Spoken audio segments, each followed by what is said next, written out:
I'm 79 years old, and I'll tell you something I never expected to say out loud.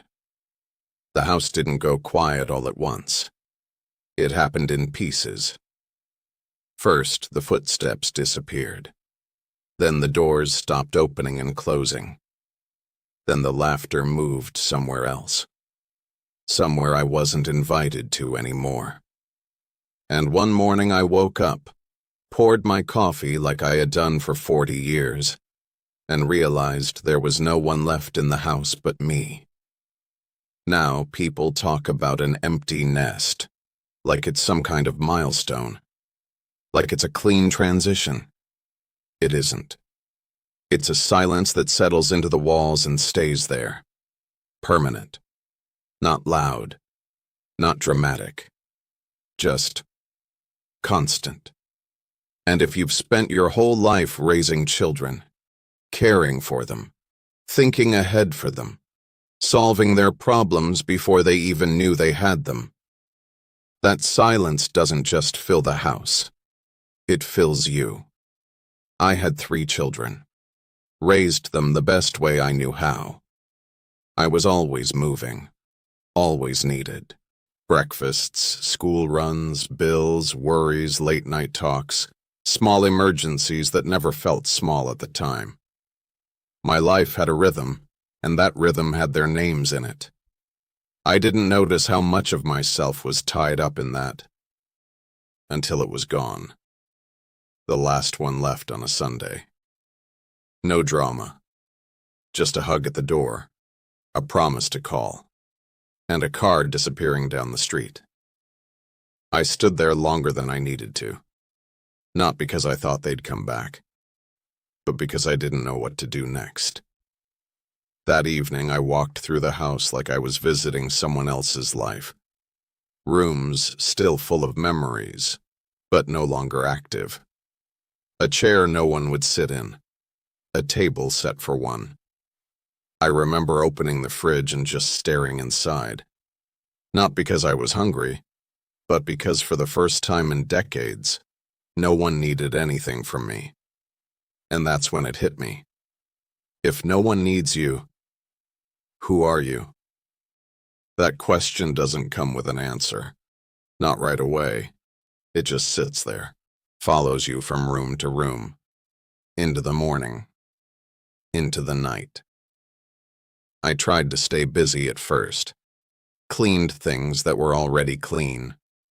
Organized drawers that didn't need organizing. Called people just to fill the space. But none of it touched that feeling.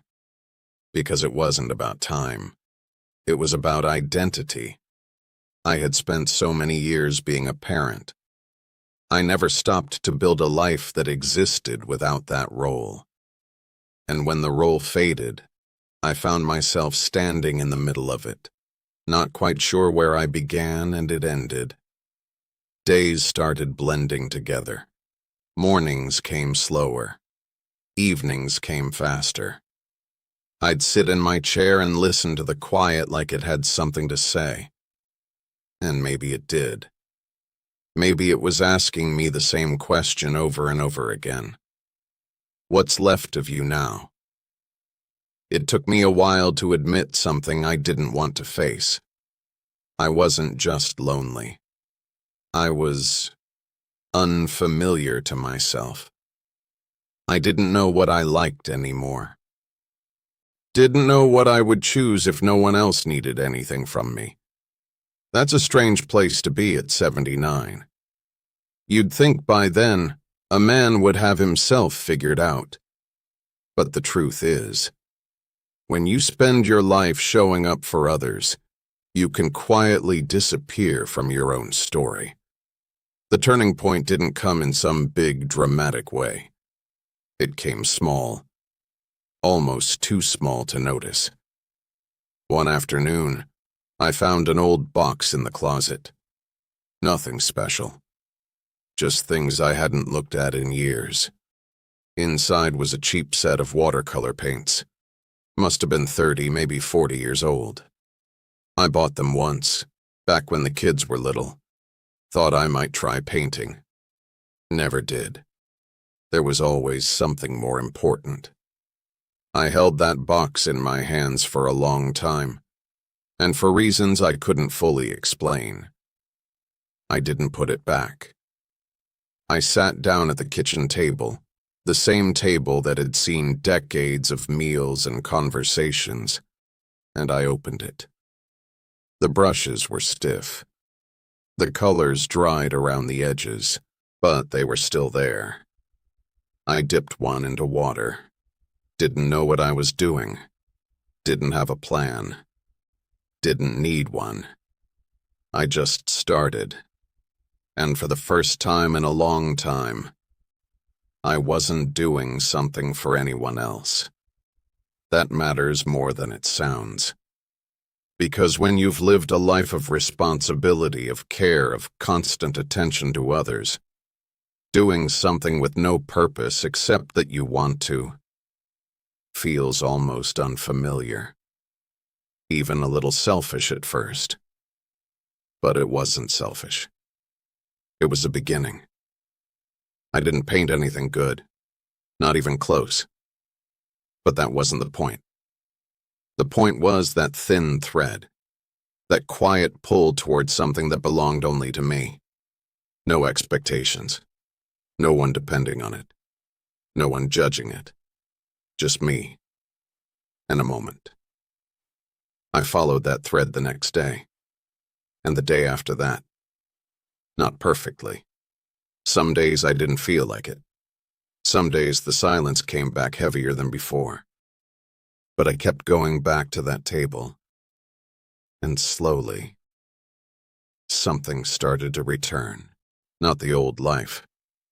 Something new. I began to notice things again. The way light came through the window in the afternoon. The colors in the sky I hadn't paid attention to in years. The quiet stopped feeling like an absence and started feeling like space. Space I could fill. I took walks. Short ones at first. Then a little longer.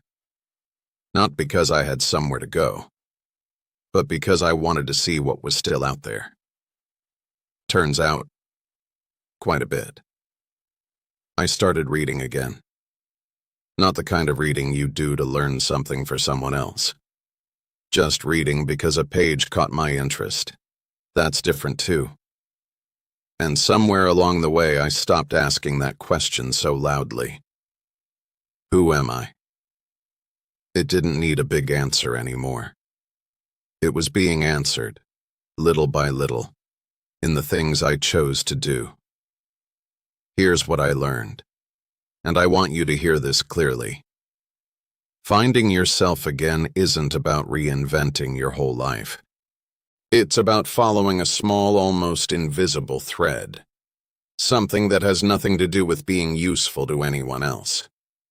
It could be painting. It could be a book.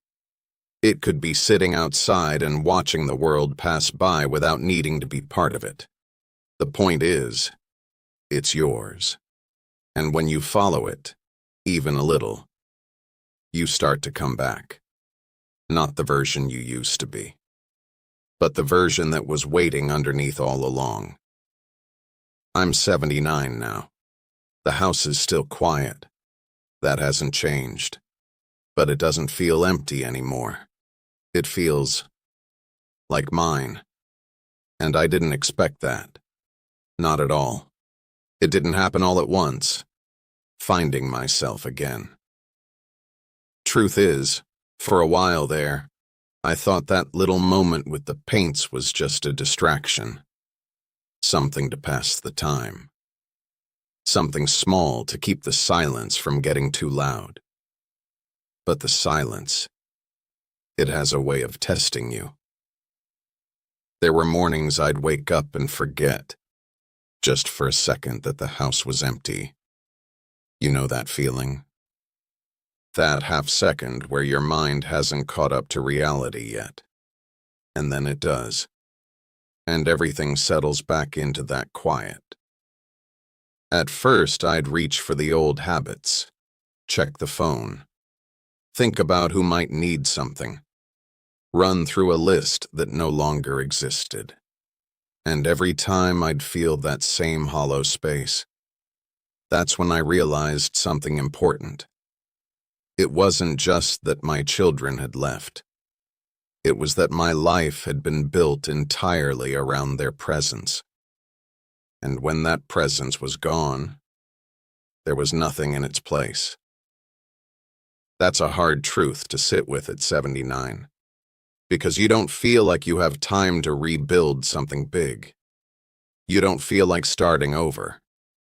So your mind tells you to shrink instead, to accept less, to sit still and let the days pass quietly. I came close to doing exactly that. There were days I didn't pick up the brush, days I sat longer than I should have, days where the house didn't just feel quiet. It felt heavy, but that little thread, it didn't go away. It was subtle, easy to ignore, but it was there. A thought like, maybe I'll just put a little color on paper today. Nothing more than that. And I learned something right there. You don't follow a new life all at once. You follow it in small permissions. So I gave myself permission. Permission to sit at that table without purpose. Permission to make something that didn't matter to anyone else. Permission to be a beginner again. Now that's not easy when you're my age. You spend a lifetime becoming capable, efficient, useful. You get good at things that have value, that help others, that keep life moving forward. And then one day you're sitting there with a brush in your hand, making something clumsy and imperfect. There's a voice in your head that says, "What's the point of this?" I heard that voice plenty, but I kept going anyway. Because for the first time in a long time, I wasn't doing something for a result. I was doing it for the feeling. And slowly, that feeling started to grow. Not into anything grand. Not into some big passion or new career or anything like that. That's not how it works. It grew into a kind of quiet companionship with myself. I started noticing when I felt better, when I felt lighter, when the day didn't feel like something I had to get through, but something I could move inside of. That's a different way of living. I began to build small routines around it. Mornings with coffee and a page of a book, afternoons with a little painting, evenings sitting by the window watching the light change. No urgency, no expectation, just presence. And somewhere in that rhythm, I began to recognize myself again. Not the father I had been, not the man defined by responsibilities and schedules and needs, but something simpler, something quieter, just me. Now I'll tell you something that surprised me. When I stopped chasing the feeling of being needed, I became easier to connect with. My children started calling more naturally, not because they needed something, just to talk. And when they did, I didn't feel that old pull, that instinct to fix, to provide, to step in. I just listened. That changed everything. Because now when they spoke, I heard them differently.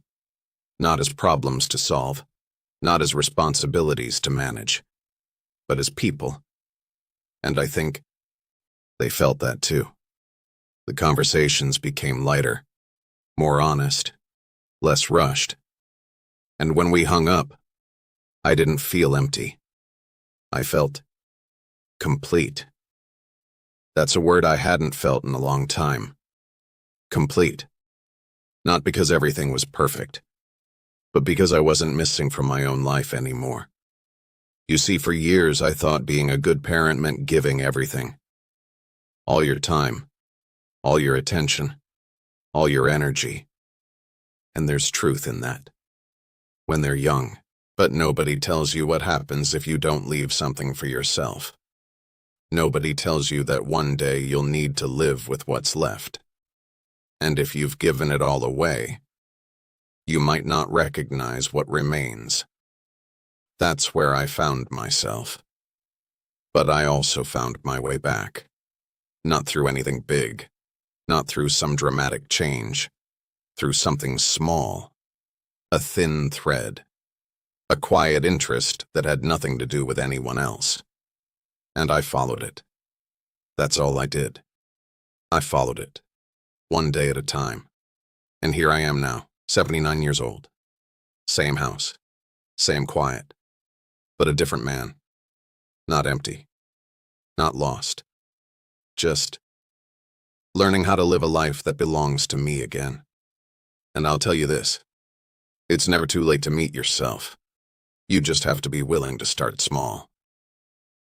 There's one last thing I want to tell you, and it's not something I understood right away.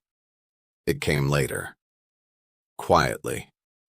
The way most important things do at this age. You spend so many years thinking life moves forward in big chapters. Childhood, work, family, responsibility. And you think when one chapter ends, the next one is supposed to be just as full, just as clear. But that's not how it works when the house goes quiet. What comes next is space.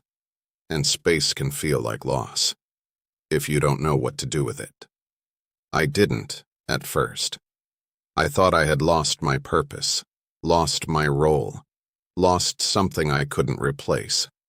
And in a way, I had. That version of me, the one who was always needed, always in motion, that life was over. But here's what I didn't understand then. The end of being needed is not the end of being alive. It's the beginning of something else, something slower, more honest, less defined. And if you're not careful, you can miss it completely because you're too busy looking backward. I almost did. I almost spent my days remembering who I used to be, instead of discovering who I still could be. That's a dangerous habit, especially when you get older. Memory is a comfortable place. It's familiar. It makes you feel like you still belong somewhere. But you don't live there. You live here.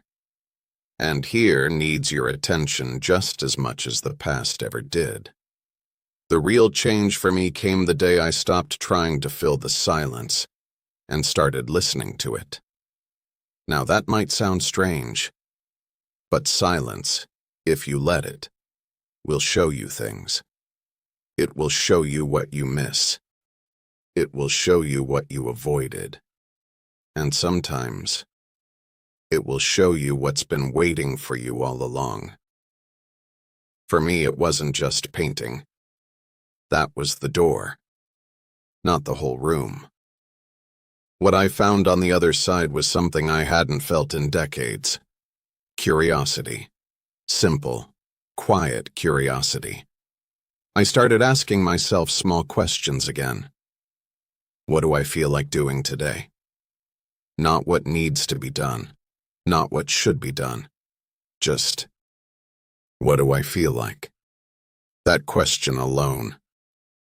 It changes things, because when you start answering it honestly, even in small ways, you begin to rebuild a relationship with yourself. I started noticing I enjoyed certain walks more than others. Certain books held my attention longer. Certain times of day felt better. And instead of ignoring that, I followed it. That's the second thread. Not just doing something, but paying attention to how it feels, and letting that guide you. Now I won't pretend every day is easy. There are still moments, especially in the evenings, when the quiet feels heavier than it should. When I remember how full the house used to be. When I catch myself wishing just for a moment that things hadn't changed, that doesn't go away. I don't think it's supposed to.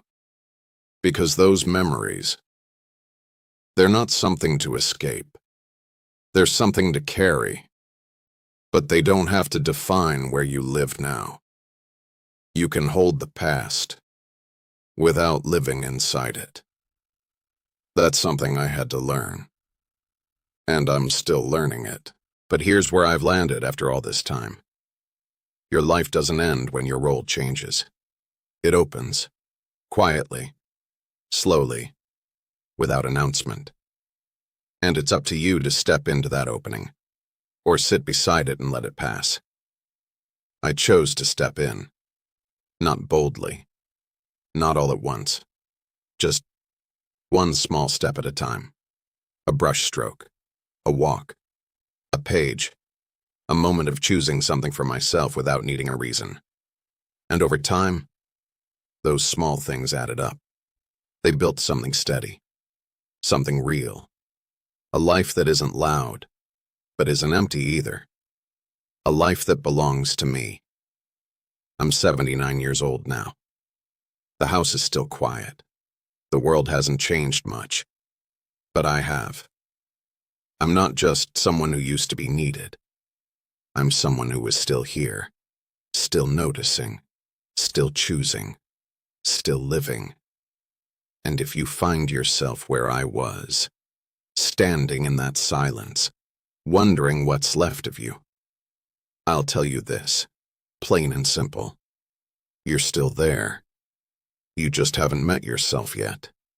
Start small, follow the thread, and be patient with what you find.